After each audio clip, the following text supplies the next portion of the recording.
আমাদের জমানো কষ্টার্জিত টাকা কোথায় বিনিয়োগ করলে একটি নিশ্চিত মুনাফা পাওয়া যাবে অথবা আমার মূল টাকাটি নষ্ট হয়ে যাবে না, এটি আমাদের সবারই একটি চাওয়া থাকে এবং একটি পরিকল্পনা থাকে। আর নিরাপদ বিনিয়োগের কথা আসলেই আমাদের মাথায় সবার আগে দুটি নাম আসে। একটি হচ্ছে সরকারের সঞ্চয়পত্র, অন্যটি হচ্ছে বিভিন্ন বাণিজ্যিক ব্যাংকের ডাবল বেনিফিট স্কিম বা ডাবল স্কিম।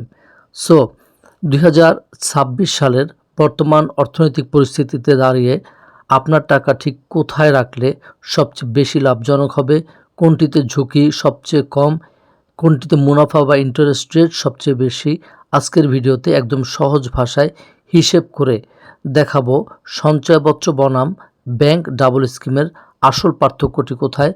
ভিডিওটি শেষ পর্যন্ত দেখুন। আসসালামু আলাইকুম, আপনারা দেখছেন বিজনেস অ্যান্ড মার্কেটিং ডোর। আমরা আমাদের চ্যানেলে marketing, online marketing, digital marketing, e commerce, e business, online অর্থ উপার্জনের পদ্ধতি, বিভিন্ন বিনিয়োগ পদ্ধতি, ছাত্র এবং নারীদের অনলাইনে অর্থ উপার্জনের পদ্ধতি এবং নতুন উদ্যোক্তাদের বিনিয়োগ সংক্রান্ত বিষয় নিয়ে আলোচনা করে থাকি। সো আমাদের চ্যানেলের প্রত্যেকটি ভিডিও হতে পারে আপনার জন্য তথ্যবহুল, বিশ্লেষণধর্মী, অ্যানালাইটিক্যাল এবং আপনার অনেক অজানা প্রশ্নের উত্তর। সো আজকের ভিডিওটিও হতে যাচ্ছে আপনার জন্য অনেকটাই গুরুত্বপূর্ণ, অনেকটাই তাৎপর্যপূর্ণ। প্রথমে আসা যাক সঞ্চয়পত্র নিয়ে। সঞ্চয়পত্র কী আমরা অনেকে জানি, আবার অনেকে জানি না, বা অনেকের জানার ইচ্ছা থাকলেও যার কাছ থেকে তথ্য পাবো তার কাছ থেকে সঠিক তথ্য আমরা পাই না। মূলত সঞ্চয়পত্র সরকারি একটি বিনিয়োগ খাত, তাই এখানে আপনার টাকা 100% নিরাপদ। সঞ্চয়পত্রে বিভিন্ন ধরনের সুবিধা রয়েছে।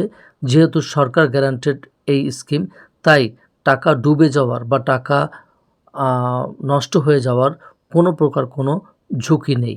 মুনাফার হার যদি বিবেচনা করা যায় তাহলে সাধারণ ব্যাংকের এফডিআর এর চেয়ে সঞ্চয়পত্রের মুনাফার হার সাধারণত কিছুটা বেশি থাকে। যেমন পরিবার সঞ্চয়পত্র বা 3 বছর অন্তর মুনাফাভিত্তিক সঞ্চয়পত্র। নিয়মিত আয়, যদি কেউ নিয়মিত আয় করতে চায়, প্রতি মাসে একটি মুনাফা তুলতে চায়, তাহলে প্রতি মাসে বা 3 মাস পর পর এই সঞ্চয়পত্র থেকে মুনাফা উত্তোলন করা সম্ভব, যা অবসরপ্রাপ্ত ব্যক্তি বা গৃহিণীদের সংসার চালাতে সহায়তা করে থাকে। সঞ্চয়পত্রের সুবিধার পাশাপাশি অসুবিধাও রয়েছে, যেমন বিনিয়োগের সীমা। সরকার সঞ্চয়পত্র ক্রয়ের উপর সর্বোচ্চ সীমা নির্ধারণ করে দিয়েছে, যেমন একক কোনো ব্যক্তির নামে সর্বোচ্চ 50 লাখ টাকা এর বেশি সঞ্চয়পত্র ক্রয় করা যাবে না। সঞ্চয়পত্র ক্রয়ের ক্ষেত্রে মুনাফার উপর উৎসে কর বা ট্যাক্স কাটা হয়, যেটি আমাদের অনেকের জন্য অনেকটাই সমস্যার কারণ হয়ে দাঁড়ায়। টাকা দ্বিগুণ হওয়ার সরাসরি সুবিধা এখানে নেই। সঞ্চয়পত্রের টাকা রেখে প্রতি মাসে মুনাফা তুলে নিলে মূল টাকা কিন্তু বাড়ে না। সো এখানে মূল টাকা দ্বিগুণ করার প্রশ্নই আসে না। মূল টাকা আপনাকে মুনাফা না তুলে আবার রিইনভেস্টমেন্ট করতে হবে, যা কিছুটা হলেও আপনার আমার জন্য জটিল। এরপরে আমরা আলোচনা করব ব্যাংক ডাবল স্কিম। আসলে ব্যাংক ডাবল স্কিম কি? এই ব্যাংক ডাবল স্কিম প্রতিটি বাণিজ্যিক ব্যাংকের ডাবল বেনিফিট স্কিম বা টাকা দ্বিগুণ করার একটি জনপ্রিয় পদ্ধতি হচ্ছে ব্যাংক ডাবল স্কিম। দেশের প্রায় সব সরকারি বা বেসরকারি ব্যাংকেই এই সুবিধাটি রয়েছে এবং এটি অত্যন্ত জনপ্রিয়, মানুষের কাছে আস্থার জায়গা রাখে। জনপ্রিয়তার কারণে এই ডাবল স্কিমে মানুষের ডিপোজিটের হারও অনেক বেশি। টাকা দ্বিগুণ হওয়ার নিশ্চিত সময়। এখানে আপনাকে প্রতি মাসে কোনো মুনাফা দেওয়া হবে না। আপনি একটি নির্দিষ্ট টাকা, যেমন 5 লাখ বা 10 লাখ জমা রাখবেন এবং ব্যাংক আপনাকে লিখিত দেবে যে ঠিক কত বছর পর বা কত মাস পর সেই টাকা ডাবল বা দ্বিগুণ হয়ে যাবে। বিনিয়োগের কোনো সীমার ঊর্ধ্বসীমা নেই। সঞ্চয়পত্রের মতো এখানে কোটি টাকা রাখলেও সাধারণত কোনো আইনি বাধা নেই, যদি আপনার আয়ের উৎস বৈধ হয়। এই ব্যাপারটি আমাদেরকে মাথায় রাখতে হবে।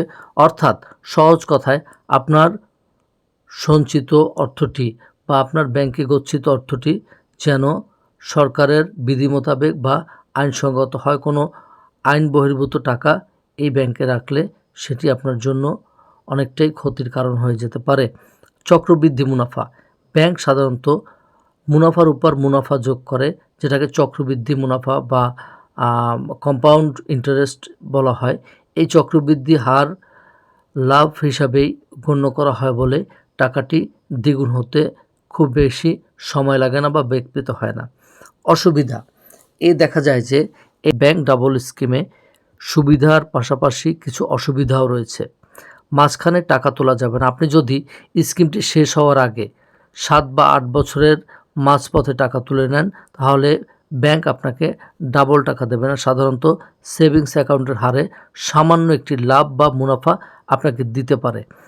ব্যাংকের ঝুঁকি, ভালো এবং ক্যাটাগরি এ মানের ব্যাংক না হলে দীর্ঘমেয়াদে টাকা রাখা অনেকটাই ঝুঁকিপূর্ণ।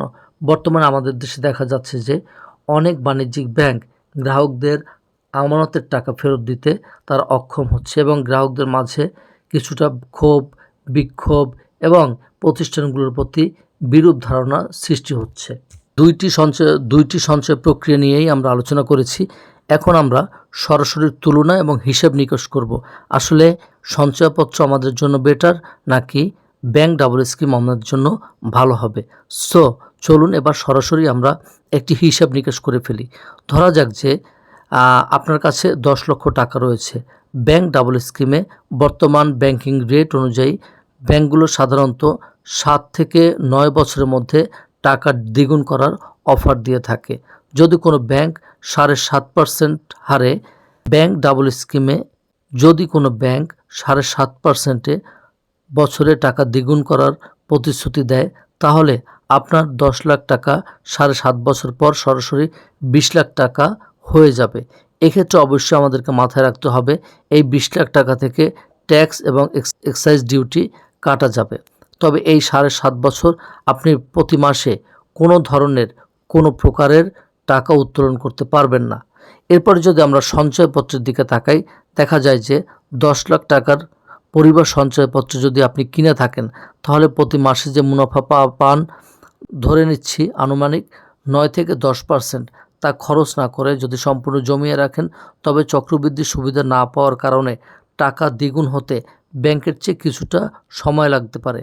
কিন্তু আপনি যদি প্রতি মাসের মুনাফা নিয়ে সংসার পরিচালনা করতে চান, একটি পরিবারের দৈনন্দিন ব্যয় বা মাসিক ব্যয় পরিচালনা করতে চান, তবে সেক্ষেত্রে আপনার এবং আমার জন্য সঞ্চয়পত্রই সেরা। তাহলে চূড়ান্ত সিদ্ধান্ত কি নিতে পারি? চূড়ান্ত হিসাব কোথায় গিয়ে দাঁড়ালো? চূড়ান্ত হিসাব কি? আপনি কোথায় টাকা রাখবেন এটি নির্ভর করছে আপনার প্রয়োজনের উপরে। আপনার আর্থিক নিরাপত্তা, নির্ভরতা এবং আপনার প্রয়োজন কতটুকু, কোন সময়ের মধ্যে, এটার উপর নির্ভর করে কোন স্কিম আপনি গ্রহণ করবেন। কারা সঞ্চয়পত্র কিনে বেশি স্বাচ্ছন্দ্য বোধ করে? আপনি যদি একজন অবসরপ্রাপ্ত চাকুরিজীবী, গৃহিণী, এমন কেউ হন যিনি প্রতি মাসে জমানো টাকা থেকে একটি নির্দিষ্ট আয় আসুক, যার চাওয়া থাকে, যা দিয়ে আপনার প্রতি মাসের খরচ চলবে, তবে আপনার জন্য হতে পারে সঞ্চয়পত্র সেরা। কিন্তু ডাবল স্কিম কারা বেছে নিতে পারেন? আপনার কাছে যদি এমন কিছু টাকা থাকে যা আগামী 7 থেকে 8 বছর বা 10 বছরে আপনার কোনো কাজেই লাগবে না, আপনার লক্ষ্য হচ্ছে একটাই, সেটা হচ্ছে কোনো খরচ না করে টাকা দ্বিগুণ করা, তবে আপনার জন্য হতে পারে ব্যাংক ডাবল স্কিম সবচেয়ে ভালো অপশন। তবে ব্যাংক বাছাই করার ক্ষেত্রে অবশ্যই ভালো এবং নামী সরকারি এবং প্রথম সারির ব্যাংকগুলোকে আমাদেরকে বেছে নিতে হবে। সো আজকের এই ভিডিওর মাধ্যমে আমরা সঞ্চয়পত্র এবং ব্যাংক ডাবল স্কিম সম্পর্কে একটি পরিচ্ছন্ন ধারণা দেওয়ার চেষ্টা করলাম এবং আমরা ধারণা নেওয়ার চেষ্টা করলাম। আশা করি আজকের আলোচনা থেকে আপনার অনেক প্রশ্নের উত্তর আপনি পেয়ে গিয়েছেন। অবশ্যই আপনি কমেন্টে জানাতে পারেন আপনার জন্য কোন স্কিমটি সেরা বা কোন আলোচনার কোন অংশটি আপনার কাছে ভালো লেগেছে। আপনারা এই বিষয়ে কমেন্টে জানাতে পারেন। সো আজকের এই ভিডিওর মাধ্যমে আমরা যতটুকু জানলাম, যতটুকু শিখলাম, যতটুকু তথ্য পেলাম, ডেফিনেটলি এই তথ্যকে বিশ্লেষণ করে আমার নিজের জ্ঞান, অভিজ্ঞতা এবং বিভিন্ন ধরনের মাধ্যম থেকে তথ্য সংগ্রহ করার মাধ্যমে আমরা আমাদের বিনিয়োগ সিদ্ধান্তটি নিতে পারি। তো এই ধরনের ইনফরমেটিভ বিশ্লেষণধর্মী ভিডিও পেতে ডেফিনেটলি আমাদের চ্যানেলটি হতে পারে আপনার বন্ধুর মতো।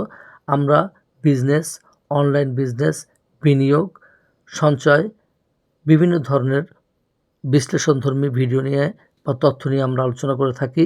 সো আমাদের চ্যানেলের পাশে থাকবেন, সাথে থাকবেন, মন্তব্য করবেন, কোন ভিডিও, কোন ধরনের তথ্য আপনারা বেশি পছন্দ করেন কমেন্ট বক্সে জানাবেন। ডেফিনেটলি আপনাদের প্রত্যেকের কমেন্টের প্রতি শ্রদ্ধা দিয়ে, প্রত্যেকের মতামতের প্রতি শ্রদ্ধা দিয়ে আমরা পরবর্তী ভিডিও করার চেষ্টা করব। ভালো থাকবেন, সুস্থ থাকবেন। দেখা হচ্ছে পরবর্তী ভিডিওতে। সে পর্যন্ত সকলের মঙ্গল কামনায়, সুস্থতা কামনায়। আসসালামু আলাইকুম।